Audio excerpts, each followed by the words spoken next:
No livro de Atos, capítulo 12. Atos dos Apóstolos, capítulo 12.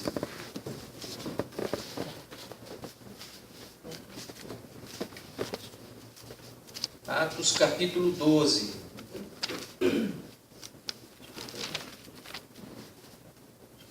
Alguém não trouxe Bíblia? Sente aí do lado de quem tem Bíblia. Deixa eu ver se tem alguma Bíblia aqui. Mas tem Bíblia aqui, pastor? Tá? Tem Bíblia aqui. Tem nos bancos as Bíblias? Ah, ok. Ótimo. Então tem no banco, você quer acompanhar o texto. Atos capítulo 12, verso 1 a 18. Atos 12, verso 1 a 18. Amém? Amém. Porque aquele tempo mandou o rei Herodes prender alguns da igreja para os maltratar, fazendo passar a fio da espada a Tiago, irmão de João. Vendo-o ser isto agradável aos judeus, prosseguiu, prendendo também a Pedro. E eram os dias dos pães asmos. Tendo-o feito prender, lançou-o no cárcere, entregando-o a 4 escoltas de 4 soldados cada uma, para o guardarem, tencionando apresentá-lo ao povo depois da Páscoa. Pedro, pois, estava guardado no cárcere, mas havia oração incessante a Deus por parte da igreja a favor dele. Verso 6. Quando Herodes estava para apresentá-lo, naquela mesma noite, Pedro dormia entre 2 soldados, acorrentado com 2 cadeias, e sentinelas à porta guardavam o cárcere. Eis, porém, que sobreveio um anjo do Senhor, e uma luz iluminou a prisão, e tocando ele o lado de Pedro, o despertou, dizendo: levanta-te depressa. Então as cadeias caíram-lhe das mãos. Disse-lhe o anjo: cinge-te e calça as sandálias. E ele assim o fez. Disse-lhe mais: põe a capa e segue-me. Verso 9. Então saindo seguia, não sabendo que era real o que se fazia por meio do anjo. Parecia-lhe antes uma visão. Depois de terem passado a primeira e a segunda sentinela, chegaram ao portão de ferro que dava para a cidade, o qual se lhes abriu automaticamente. E saindo, enveredaram por uma rua, e logo adiante o anjo se apartou dele.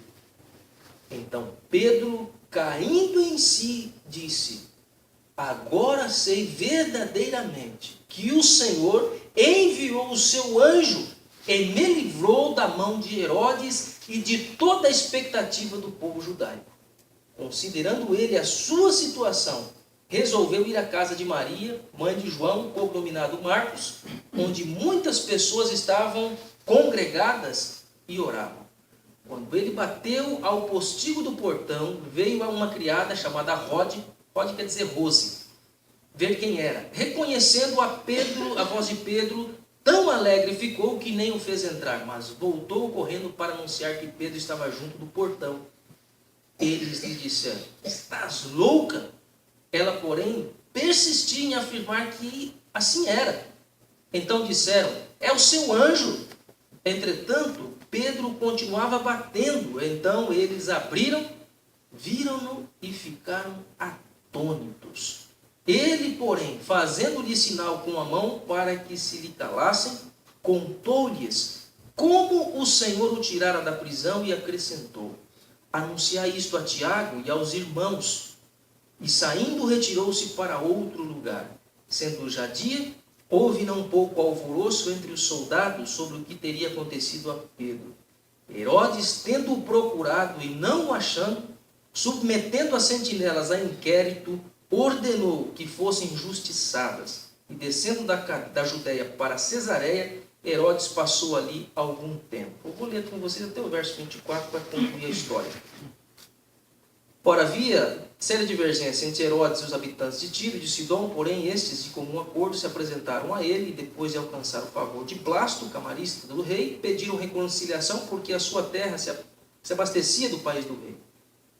E aí vem a parte que nos interessa, que é a parte final. Em dia designado, Herodes, vestido de traje real, assentado no trono, dirigiu-lhes a palavra, e o povo clamava: é voz de um Deus e não de homem.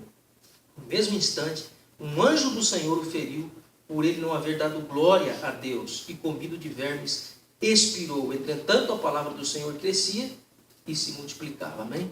Amém. Irmãos, esse é um evento assim muito conhecido dos cristãos.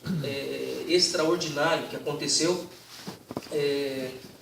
aqui com Pedro e de forma especial com a igreja, né? Com a igreja. Então aqui fala, o contexto aqui é o seguinte: Herodes, ele era inimigo do povo judeu, dos judeus. Herodes era inimigo dos judeus. Porém, quando Herodes ele tem a intenção de se aproximar do povo judeu, ele começa a perseguir os cristãos. No momento em que os primeiros cristãos avançavam com o evangelho aos gentios, Herodes então tenta se aproximar dos judeus perseguindo os cristãos. E o primeiro que vai para a fita, quem que é? Tiago. Tiago é o primeiro a ser martirizado. É o primeiro dos apóstolos a ser martirizado. Tiago morre e Pedro já está jurado de morte, já está na prisão. Pedro ele vai para a cadeia porque os judeus se alegraram com a morte de Tiago. Opa, Herodes eu acho que está ficando do nosso lado, está nos entendendo. Então houve ali uma simpatia de Herodes com o povo judeu. Então ele prende Pedro e lógico, ele não mataria Pedro naquele momento. Como disse o texto, era a festa dos pães asmos, e logo festa da Páscoa, etc. Então ia passar essas festas, então Pedro seria morto também. Então esse Herodes aqui, irmãos, só para contextualizar você, a Bíblia fala de pelo menos 3 Herodes. Esse Herodes aqui, que aparece no capítulo 12, ele era neto de Herodes o Grande, aquele Herodes que perseguiu as criancinhas quando Jesus era bebê. Lembra disso? Ele era neto desse Herodes e sobrinho do Herodes Antipas, que foi aquele que decapitou João Batista. Então parece que esse nome Herodes não é um bom nome para pôr nos filhos. O cara é meio terrorista. Meio terrorista. Então esse aqui não era diferente, né? E aí ele prepara tudo para a morte de Pedro, está dentro do esquema, só que a igreja, Pedro já era pelo menos a 3ª vez que Pedro estava preso. Pedro já estava meio que acostumado com esse negócio de prisão, só que o contexto aqui era diferente. Pedro tinha sido preso para esperar por ocasião das festas, mas Pedro já era para ser morto. Então passaria a festa e ele seria morto. Esse era o contexto de Pedro, diferente dos outros contextos. Ele estava ali jurado de morte. A igreja, sabendo disso, a igreja se reúne e começa então a fazer o que, irmãos? Começa a orar. Começa a interceder por Pedro, vendo ali a sua situação difícil. Então, do verso 1 ao verso 4, fala do momento tenso das tribulações que o cristão vive. Pedro estava num momento tenso, de tensão, e quem nunca viveu um momento de tensão, de angústia, de necessidade, de apreensão. Pedro estava nessa situação, uma situação de morte, não era uma situação comum, era uma situação extrema de morte. Mas o fato é que Pedro, devido à sua caminhada com Jesus Cristo, ele começa sendo um seguidor de Jesus, depois ele passa, quando Jesus morre e vai ao céu, ele passa a ser um administrador da igreja, ele é um dos principais líderes, tanto é que a igreja católica confunde, né, Pedro como sendo o primeiro papa, e aqui, nessa viagem, segundo os próprios estudiosos, muitos teólogos católicos, entendem que Pedro, quando ele foi liberto, ali se apresentou para aquele grupo de oração e saiu fora e foi viajar. Alguns católicos, os tradicionais teólogos católicos, dizem que Pedro foi para Roma, por isso, para afirmar a tese de que Pedro é o primeiro papa. Mas todos os indícios bíblicos mostram que Pedro foi para Corinto e não para Roma. Mas isso é briga de teólogo, não interessa muito isso aqui. Mas enfim, o fato é que dentro desse contexto aqui, Pedro ele deixa de ser um administrador da igreja, no começo da igreja cristã, e passa a ser o quê? Um evangelista, um grande pregador, um evangelista. E ele, lógico, isso incomodou as pessoas. E ele vem para a prisão, mas aqui na prisão ele sente o quê? O conforto e a segurança, em algum momento até dorme. Né? Veja, ele estava com 16 soldados cuidando dele. 16 soldados, um de cada lado, aqui algemado, né? Mais lá 4 na porta, 2 não sei aonde, 2 não sei aonde, 16, 4 escoltas de 4. 16 soldados tinha aqui cuidando de Pedro. Então, primeiro ênfase aqui do verso 1 ao verso 4, Deus está conosco nas tribulações. Amém. Esteve com Pedro no momento difícil, extremo da vida, Deus também está conosco, porque Deus não muda. Amém. Então, se você enfrenta alguma tribulação, fique tranquilo, vai passar. Se você também está na vida boa, fica tranquilo, vai passar. Nada dura para sempre, meu irmão. A vida é uma série de ciclos, né? Uma série de ciclos. Então a gente tem que aprender o quê? Sempre confiar. Em qualquer situação, a gente tem que aprender a confiar. Que é o maior desafio, você confiar em quem você não vê. Em quem você não pode tocar e ver onde está, etc. Esse é o nosso maior desafio. Então veja, 4 escoltas de soldados romanos, 16 soldados, né? Pedro estava ali guardado com eles. Então, eu quero ler com você Salmo 34, verso 15 e 16, só para fechar esse primeiro ciclo aqui. Salmo 34, verso 14, 15 e 16.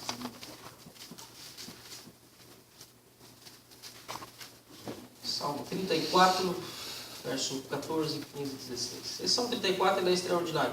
Aparta-te do mal e pratica o que é bom. Procura a paz e empenhe-te por alcançá-la. Agora o verso 15 é espetacular. Os olhos do Senhor repousam sobre os justos. E os seus ouvidos estão o quê? Abertos ao seu clamor.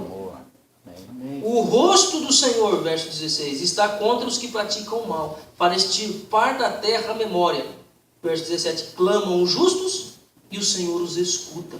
E os livra de todas as tribulações. E o verso 18, perto está o Senhor, dos que têm o coração quebrantado e salva os de espírito oprimido. Os olhos do Senhor ouvem, os ouvidos do Senhor ouvem a súplica do seu povo, os olhos do Senhor também veem o que? As tribulações do seu povo, ele acode, ele socorre, etc. Então assim, eu fiquei muito impressionado, irmãos. E aqui, se a Mirella me permite, eu vou contar um pouquinho aqui do que aconteceu com ela. Na verdade, ela poderia contar, mas como eu não combinei com ela, para não deixar ela aqui de surpresa, eu vou só contar um resumo da história. Ela queria comportar, queria sair do banco e tal, trabalhou em torno de 8 anos no Santander, era gerente do Santander, e, enfim, ela nos procurou o pastor Eliezer, que a situação lá estava complicada para se manter adventista e também trabalhando no banco, estava muito tensa a situação, alguns de vocês até acompanharam, ela conversou com alguns de vocês. E foi conversar com o pessoal do banco, com a cúpula do banco, para então demiti-la, né?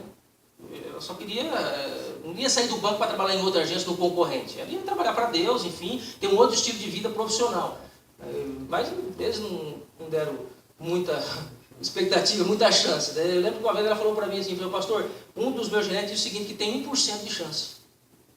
Eu não sei se você me lembra, Milena, da sua resposta, ela falou assim, pastor, você tem 1% de chance, Deus pode operar um milagre nesse 1%. Eu vou atrás. Fiquei impressionado com aquilo. Aí o tempo passou 1 mês, 2 meses, e ela trabalhando, enfim, foi falando com um monte de gente, chegou a última pessoa que ela tinha que falar, que era aqui em Rio Preto. Aquele dia eu fiquei impressionado, Milena. Aquele dia eu fiquei impressionado com a sua fé. Eu fiquei impressionado. Interessante, irmãos, ela chegou de manhã aqui, eu não sabia que ela estava aqui. E ela foi aqui, em várias salas aqui, pediu oração, irmãos. Foi contar a história dela. Ela falou, irmãos, eu quero trabalhar para Deus e o banco quer me mandar embora. E eu não vou trabalhar no concorrente, eu quero trabalhar para Deus, mas com os acertos eu posso ajudar com uma boa oferta lá para terminar a reforma da minha igreja, eu posso me estruturar para começar o trabalho, enfim, devolver um bom dízimo para a igreja, uma boa oferta, e se o banco mandar embora eu posso fazer tudo isso, mas se o banco me mandar, né, não vou poder fazer muita coisa. E tal, e foi na sala de um de oração, foi na sala de outro de oração, sempre a última sala que ela foi na minha, já era 1 da tarde, e ela me contou isso aí. Falou, pastor, a última sala é a sua, que eu vim aqui, quero que você ore, porque 2 horas, daqui 1 hora vai ser a minha entrevista, é a última entrevista minha aqui, eu preciso de um milagre. Que se ela disser sim, sim, se ela disser não, não, então eu não tenho mais para onde ir, é a última instância aqui, da regional. E era 1 hora, eu não tinha almoçado ainda, mas eu estava saindo para almoçar, eu falei, quer saber uma coisa, eu não vou almoçar, eu vou jejuar por a mulher.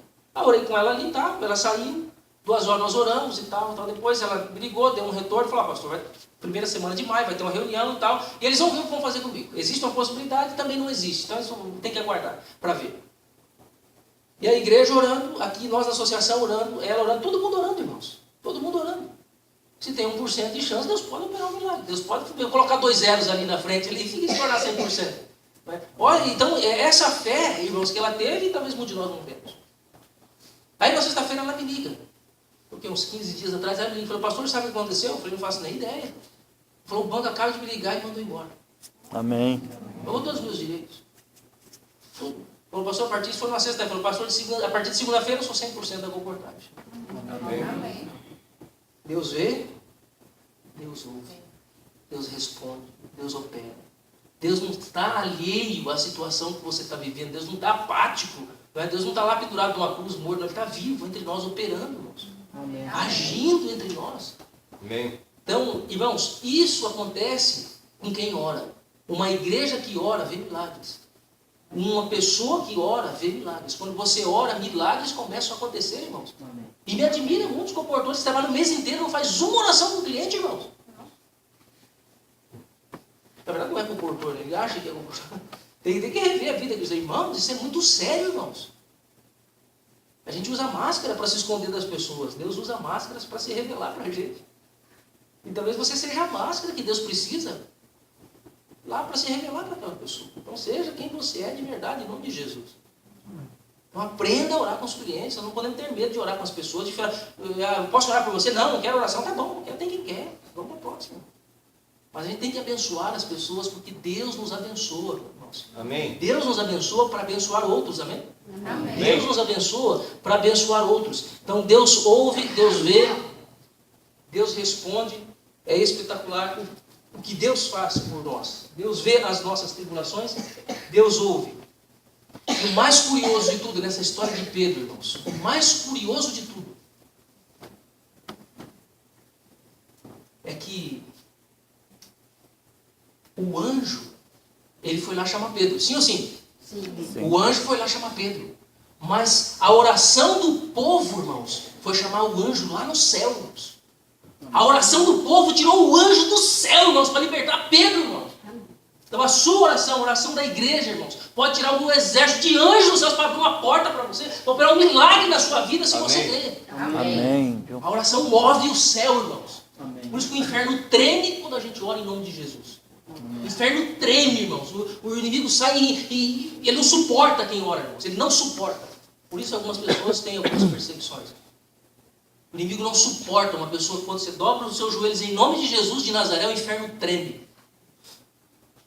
Por isso você tem tanta dificuldade para orar com as pessoas.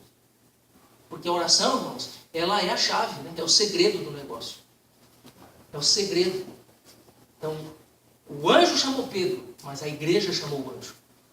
A oração da igreja chamou o anjo. Então, não deixe de orar. Seja uma pessoa de oração. Porque quando você começa a orar, milagres começam a acontecer. Amém. Quando a gente só trabalha, irmãos, a gente só trabalha. Mas quando você ora, Deus trabalha. Amém. Quando você ora, Deus trabalha. Você conseguiria dormir numa situação dessa como Pedro? Você conseguiria dormir? E às vezes a gente perde o sono por tão pouca coisa, né? Por tão pouca coisa, né? Mas Pedro aí com a forca no pescoço, ele dormia. Ele dormia. Se morrer, eu salvo. Se viver, eu vou continuar pregando. Veja que confiança inabalável, irmãos. E aqui, o verso 11, então caindo em si, disse, talvez alguns de nós precisa cair em si, né? Pedro caindo em si, ele percebeu que verdadeiramente era o anjo. Ele achava que estava sonhando, que estava tendo um delírio, uma visão, um negócio, né? Ele disse, verdadeiramente o anjo esteve aqui e me libertou. Aqui essa palavrinha livrou, né? O anjo me livrou, é a mesma que Estevão usa quando ele faz aquele discurso antes de ser apedrejado, né? Ele cita lá que Deus livrou o povo de Israel, foi a libertação. O povo era escravo, o povo foi liberto. Então aqui Pedro tem uma espécie de um segundo êxodo. Pedro, mesmo estando com Jesus Cristo, ele não era incrédulo. Olha que coisa interessante, né? Mesmo confiando, ele dormindo ali, não, confia, Deus vai fazer alguma coisa. Se eu morrer, estou salvo. Se viver, eu vou continuar pregando. Mas ele, não, o anjo não vai vir me libertar aqui. Pedro tem uma segunda libertação, né? Mesmo sendo salvo, conhecendo os milagres, Pedro, ele é liberto novamente, irmãos. Talvez alguém nessa manhã precise ser liberto da incredulidade. Talvez você não acredite em mais nada. Talvez você já se tornou um religioso, um católico melhorado. Que nem eu era. Vai na igreja porque é dia de ir na missa.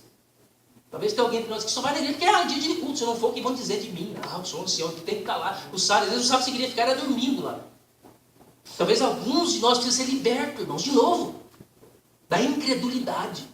Da falta de fé, da falta de confiança, da falta de certeza. Você nem sabe mais quem você é, se é um adventista, mas parece um ateu.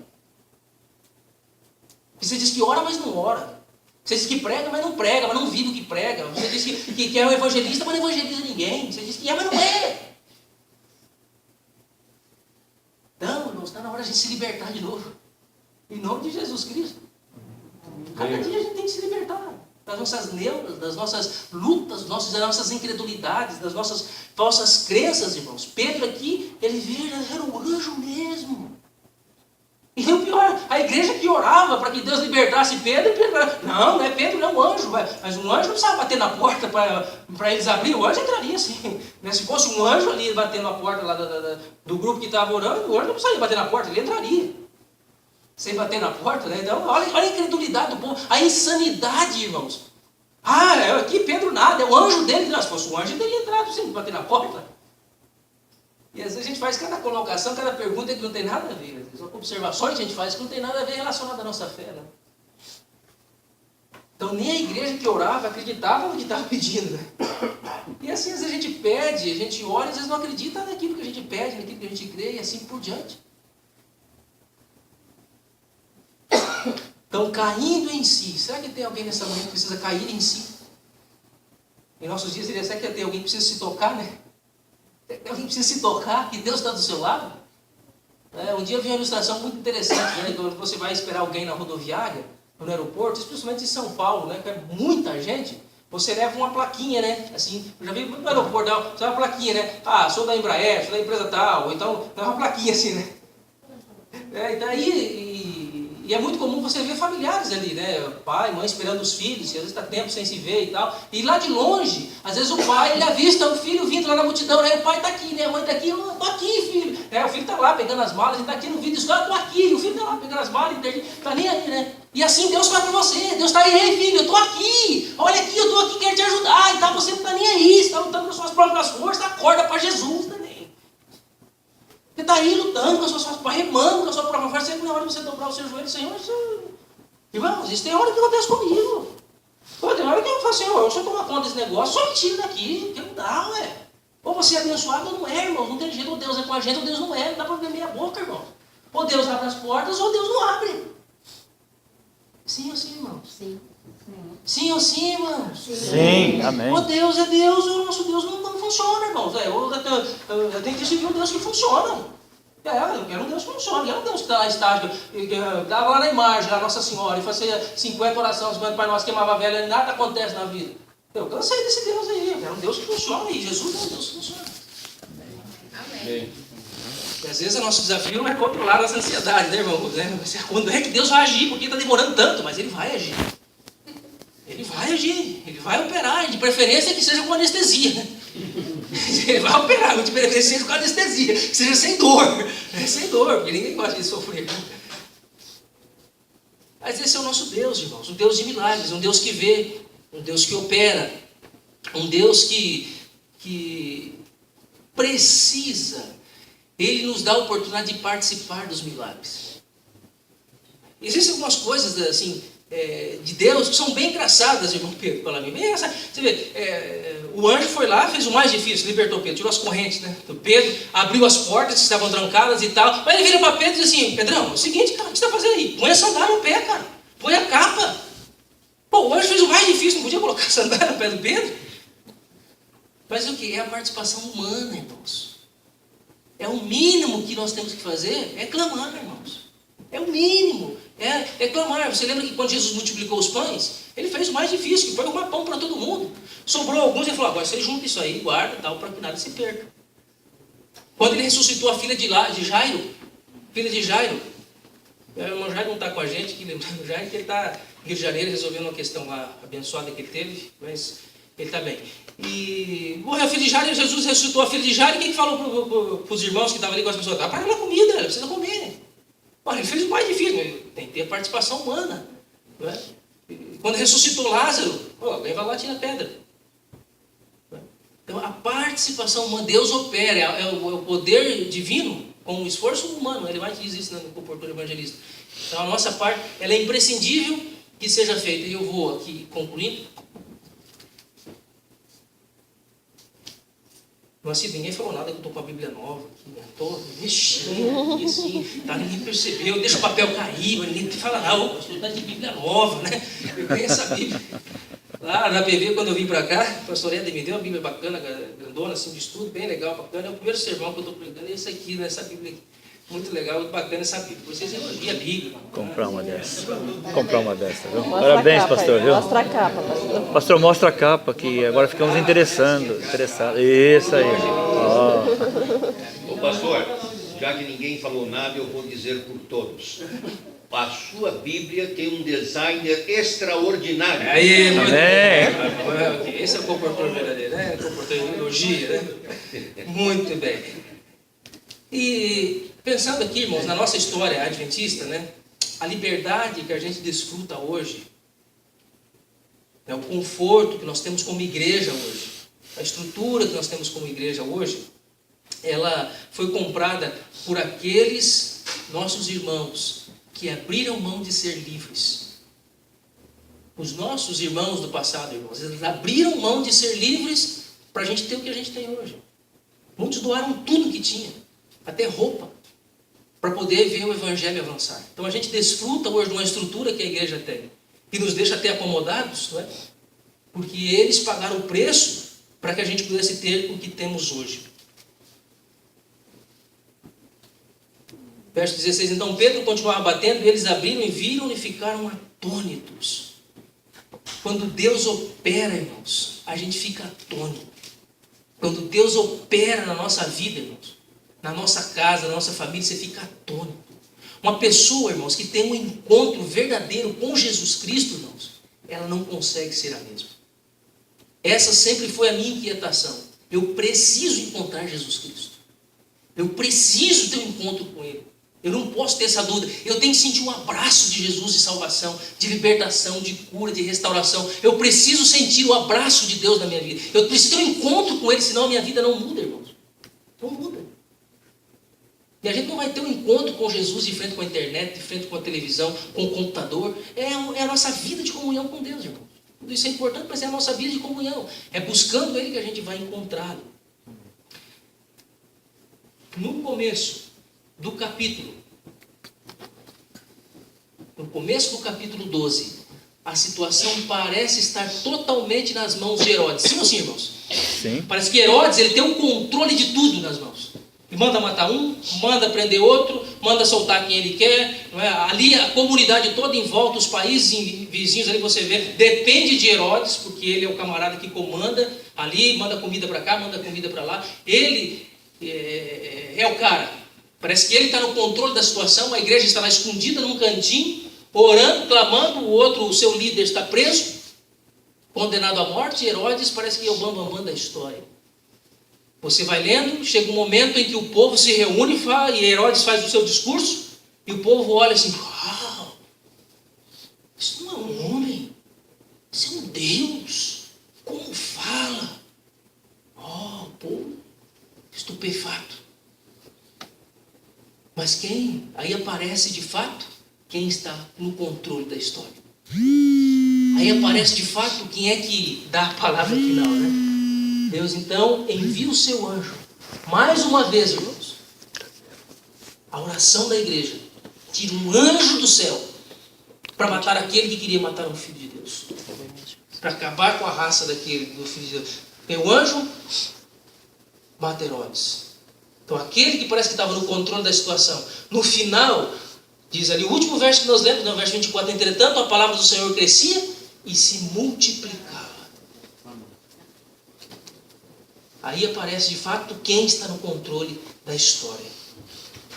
Quem está no controle da história. Irmãos, a dica para você, nesta manhã, a dica para você, encerrar o mês de maio, começar o mês de junho, cabeça erguida, joelhos dobrados, porque Deus está do nosso lado. Amém. Dá para repetir? Cabeça erguida, joelhos dobrados, porque Deus está ao nosso lado. Amém. Quem crê, diga Amém. Amém, Senhor. cabeça erguida, joelhos dobrados, porque Deus está do nosso lado. Por mais que talvez as circunstâncias que você esteja hoje, parece que você está fracassando. Parece. Mas eu oro para que Deus abra os seus olhos, para que você possa ver que mais são aqueles que estão conosco do que os que estão contra nós. Eu quero terminar lendo com você Hebreus 13:8. Hebreus 13:8. Em 1995, 96, eu viajava, a cada 15 dias eu viajava para Cascavel e Foz do Iguaçu. E sempre que eu saía de Cascavel para Foz do Iguaçu de ônibus, tinha um outdoor grande assim, numa curva, assim, numa descida, começo de uma serrinha, tinha um outdoor grande assim, escrito: Jesus Cristo é o mesmo hoje, ontem, hoje e eternamente. Uma mensagem dos jovens adventistas do sétimo dia. Nem sabia que era adventista do sétimo dia, né? Mas aquela frase, eu nunca esqueci daquele outdoor. Até hoje, eu ainda lembro. E esse verso eu termino com ele. Hebreus 13, verso 8. São traduções às vezes diferentes, né? Mas a mensagem é a mesma. Hebreus 13, verso 8. Jesus Cristo, diz aqui minha tradução, ontem e hoje é o mesmo e o sempre será. Mas as traduções tradicionais de Jesus Cristo é o mesmo ontem, hoje e eternamente sempre será. É o mesmo Deus que cuidou de Pedro. É o mesmo Deus que está cuidando de nós hoje e continuará cuidando até o fim. Amém. Continuará. Jesus Cristo, Ele é o mesmo. Ele não mudou, irmãos. O mesmo que curou leprosos. O mesmo que deu vista aos cegos. O mesmo que controlou a natureza continua no controle do universo. E se você permitir, neném, Ele vai controlar a sua vida e te levar para o céu. Amém. Vitória após vitória. Deus vai nos conduzir até o céu, até a Canaã final. Irmãos, me preocupa duas coisas. O desafio que nós temos aqui, irmãos, no interior de São Paulo. Nós temos 166 cidades, irmãos, sem presença de evangelismo. 166 cidades, irmãos. E até pouco tempo eu não entendia o que eu estava fazendo aqui na Paulista Oeste. Por que Deus me trouxe para cá? Há tão pouco tempo lá, 3 anos e meio no Vale. O que Deus quer de mim aqui?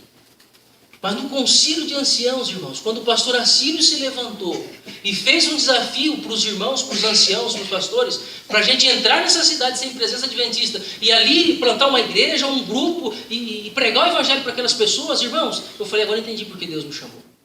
Se você olha para a história da nossa igreja, irmãos, quem que chegava primeiro, irmãos? Quem chegava primeiro onde não tinha, nos países, nas cidades onde não tinha presença adventista? As publicações, irmãos. Então pesa sobre nós essa responsabilidade, irmãos. Nós temos que entrar nessas cidades.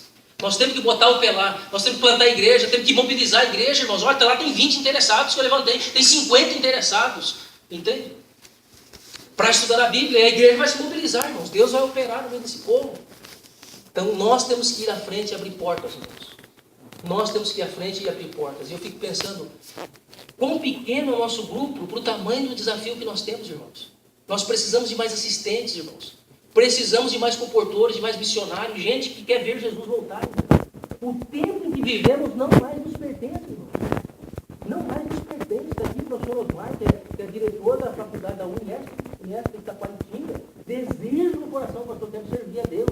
Pelo menos meia parte do dia, quando eu estiver viajando, visitando, eu quero ali estar fazendo. Irmãos, é de gente assim que nós precisamos, irmãos. Aproveitar o microtempo, não dá para ser integral, dá para ser parcial, e aí o Espírito Santo vai trabalhando, vai abrindo portas, daqui a pouco a pessoa é um missionário integral. Mas, irmãos, nós precisamos de gente que quer pregar o Evangelho, que quer ver Jesus voltar, irmãos. Nós precisamos entrar nessa cidade, irmãos. Pregar o Evangelho, botar o pé ali, expulsar o capeta dali, irmãos. E salvar as pessoas, irmão. O povo está morrendo, irmãos. O povo está morrendo sem Deus, irmãos. Quantos vão morrer hoje, irmãos? Quantos aqui na nossa região vão morrer hoje? Perdidos, irmãos. Alguns por acidente, outros por doença, outros por fatalidades diversas. Ele vai dizer que onde tem um, deveria ter quantos? Deveria ter 100. Nós precisamos, irmãos, recompor as nossas energias e avançar em nome do Senhor. Amém. Cabeça erguida, joelhos dobrados, porque Deus está do nosso lado. Amém.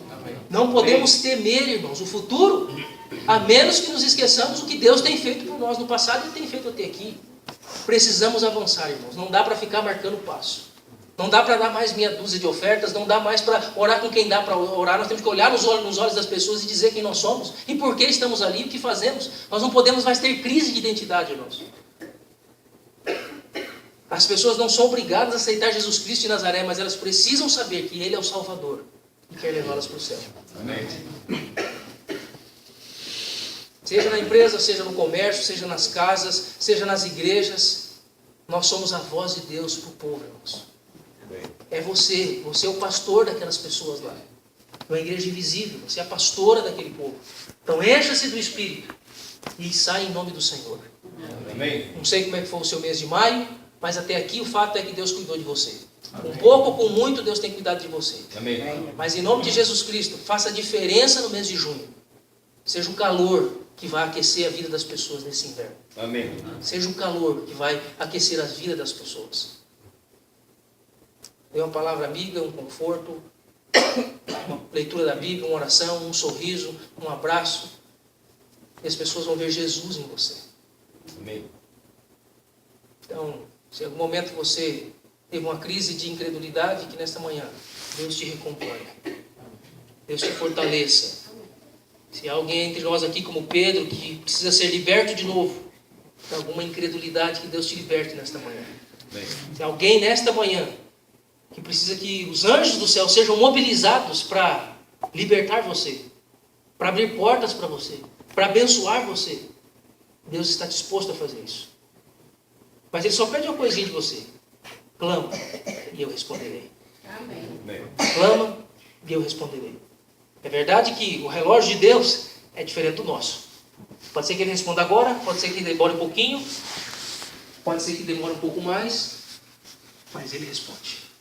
Amém. Ele responde. Quantos nesta manhã querem se reconsagrar a Deus? Pastor, eu preciso orar mais. Eu preciso sentir mais a presença de Deus. Eu preciso de mais poder para fazer a obra dele. Eu ainda me sinto um pouco fraco, um pouco despreparado. Talvez alguns despreparados espiritualmente, talvez outros um pouco despreparados tecnicamente. Talvez os dois um pouco, mas talvez você hoje, nesta manhã, precisa ser liberto de novo. Talvez Deus esteja lá, né, no painel procurando você. Ei, eu estou aqui, olhe para cá. E você está olhando para o outro lado. Que a mão de Deus alcance você nesta manhã. Amém. Porque Ele é o mesmo de ontem, de hoje e para sempre vai ser. Ele não muda e não mudará. Amém. Tem alguém nesta manhã, pastor, olhe por mim, eu preciso ser fortalecido de novo. Eu preciso ser liberto da minha incredulidade, eu preciso ser fortalecido pela presença do anjo do Senhor.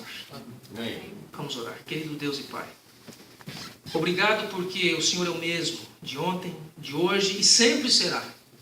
Nesta manhã, Senhor Deus, abra os nossos olhos da fé para ver que o Senhor está conosco, para ver que os seus anjos nos amparam, para ver todos os livramentos que o Senhor já nos fez até aqui, Senhor. Amém, Senhor.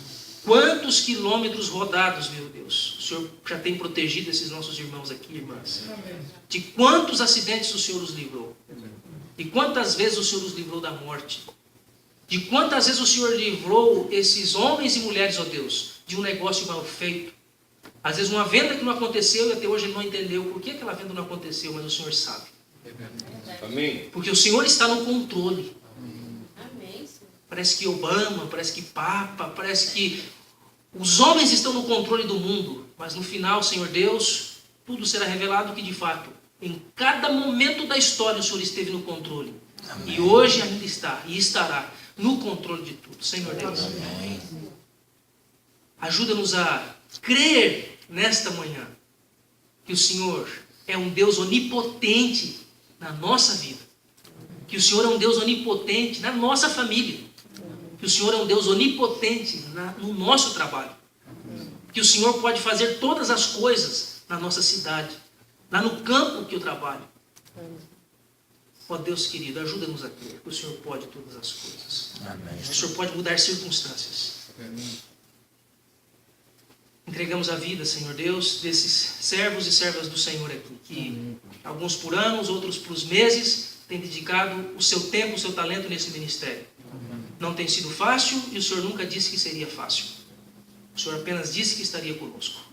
Por isso, ó Deus, nos dá a certeza da Tua presença em nome de Jesus Cristo. Amém. Deus abençoe você. Amém.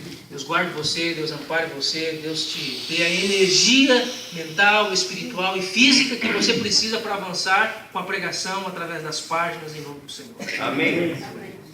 Estou à disposição para atendê-los na minha sala, estarei aqui o dia todo, até a hora que for preciso. A rotina normalmente tem sido, vocês passam